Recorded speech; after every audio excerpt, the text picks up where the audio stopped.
because political commentary in your pajamas with your hair all frizzed out is the way to go. It's a sure sign authenticity. That's what my son tells me. Mom, people can tell authenticity and they can tell grift too. Guess what came in the mail today? These little gems, which leads me to the topic at hand. We are rapidly entering the political climate where wrong think will be a crime. This is why I'm reading this and the two other volumes that come after. Because I watched a little video the other day by everyone's favorite political feminist and ultimate sage, Hillary Clinton, where she basically says that people who believe in a conservative agenda, but specifically Trump supporters, but sooner or later, I think that basket's going to get, that basket of deplorables will get bigger. Soon it's not going to be it's not going to be enough just because you're a Trump supporter. It'll just be, well, you just don't vote the progressive agenda. I mean, let's get real here. Let's get real here. That's where this goes. That's where this goes. That's where this goes. That's where it goes. Her saying that there should be retraining camps. Not She didn't say re-education because re-education would sound too Stalinistic. She said retraining camps. Retraining camps. So, that's what got me thinking about these lovely little books here. I've actually never read these. I've read a lot of stuff in my life, but I never read these. So, guess what I'm reading now? I've heard excerpts. Jocko Willink has read excerpts from them on his podcast a time or two, which has piqued my interest. I'm sure it'll be really uplifting and joyful, which suits my mood right now perfectly. Perfectly. But this idea that wrong think is going to be a crime. And who is going to determine what wrong think is? Who gets to choose that? Who decides that? And this ties into a video that I actually made and put on my other channel. I did put it on my community page on this one, that there are a lot of people in the mental health profession that their political views lean toward the progressive agenda. I mean, Jordan Peterson has talked about this. It has to do with the whole idea of, people who are, a lot of people that are very nurturing, they feel like they got to save everybody. So they kind of get on the progressive agenda because then they're trying to save everybody from themselves instead of letting people figure it out. But that's why you see a concentration. The problem is that now you have the very people, mental health professionals, that their worldview, according to them, the mere fact that I choose to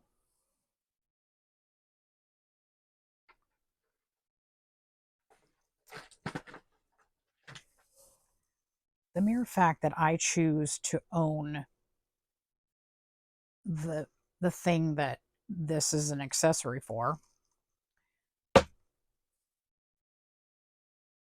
that right there in their book makes me mentally unstable. The fact that I want to have the right to defend myself, I'm immediately mentally, I said mentally stable. I'm very tired. Mentally unstable. So if I do have a little bit of problem with anxiety and depression because of certain things that happened in the world and then certain things that happened in my private life. So you put those together and it's like automatic, okay, red flag her ass, okay, because she is immediately a danger to everybody. That's me. Yeah, trust me.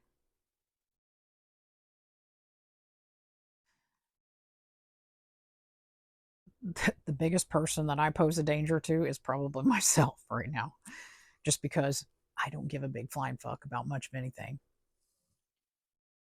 Not saying I have plans or inclinations or whatever, but I just don't give a shit about much at this point. So, back to the topic at hand. This is what happens when you wake up at 1 o'clock in the morning and you can't go back to sleep, and you go to work and you work your ass off at a pretty physical job, and then you come home, your brain's not functioning correctly. This is what happens. Do not try this at home.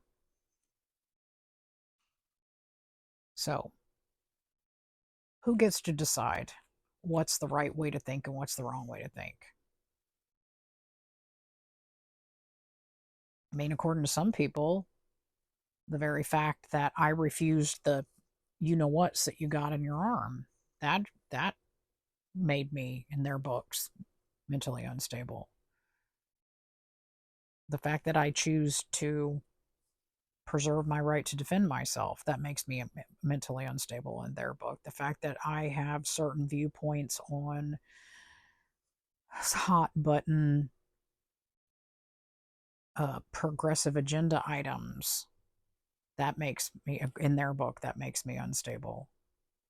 Okay, the fact that, I mean, it's at some point, it's, I mean, according to Hillary Clinton, if you vote for anybody, if you voted for anyone but her in the 2016 election, you're mentally unstable.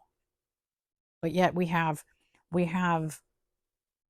people who are considered to be authorities in the mental health field. A man by the name of Dr. I believe his first name is Frank Yeoman. Not saying he's not a brilliant guy. He's one of the leading experts on narcissism. He's got a lot of things to say about it, but you watch some of his videos, you can absolutely figure out what his political leanings are. And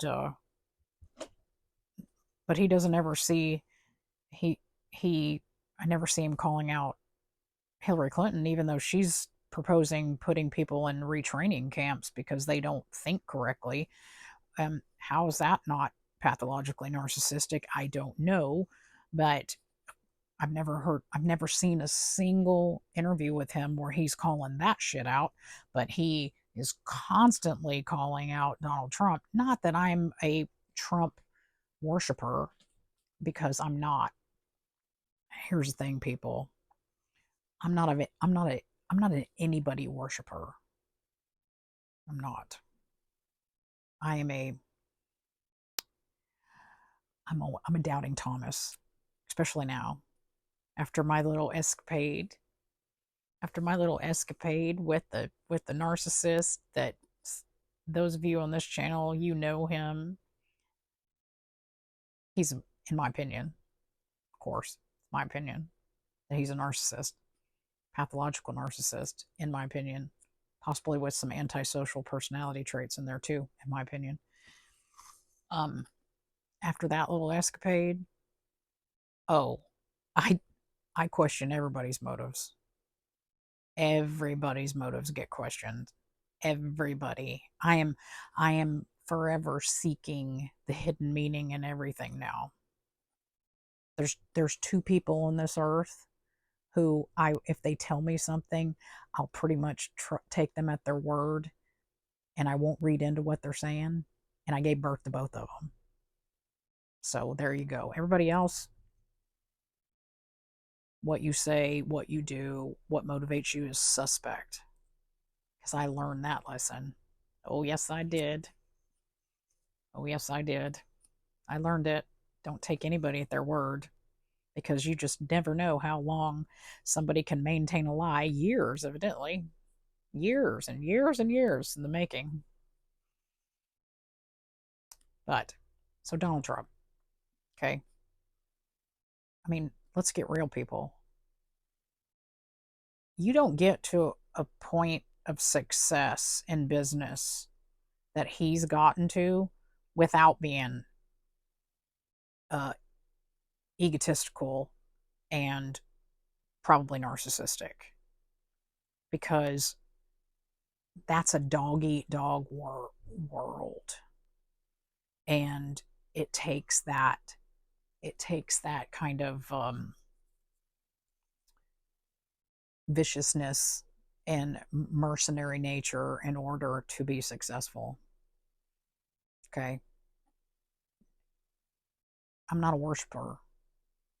I'm not a worshiper. As a matter of fact, I was texting a friend today, and I said, I don't even think I'm going to vote anymore. I'm done. Because, I mean, at this point, does it really matter? I'm sure people are going to be clamoring, Candy, oh man, you have to vote. If you're, if, if you do that, and then millions of other people feel the same way, then of course they're going to win. They already won. Let's get real. Okay. I keep saying this. Let's get real, people. They already won. And the reason why they already won is because they're willing to fight dirty. They're willing to fight dirty. Meanwhile, people on our side are worried about getting a bad review from the New York Times. Okay? Don't call anybody bad names, because then they'll publish a hit piece on you. So just keep fighting the long, slow defeat, the death by 1,000 paper cuts. There is no, I mean, there's no line in the sign. I've said that for years. I have said that for years, that the two-party system, that it's just two sides of the same dirty ass coin. Okay, they're all in it to line their own fucking pockets, and I'm sure there's a sprinkling in there of people who are altruistic.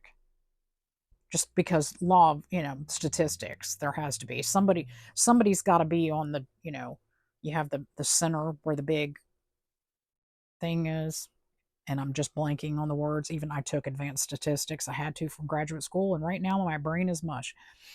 But in the bell curve, that's it. The bulk of people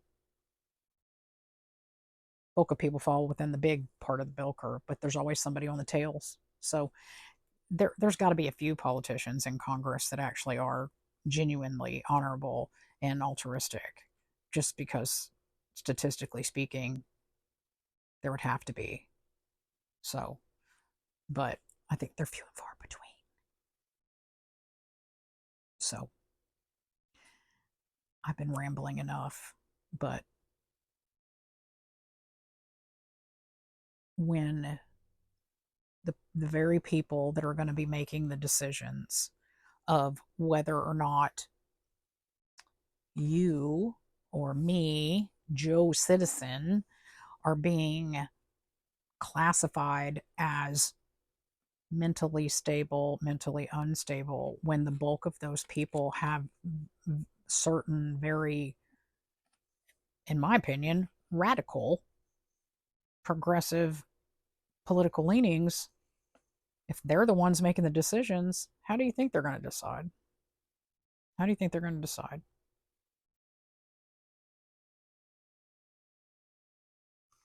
What do you think's going to happen?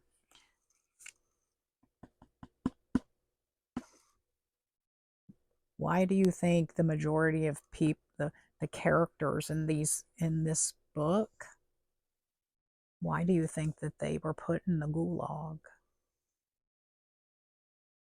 Hillary Clinton wants retraining camps. So,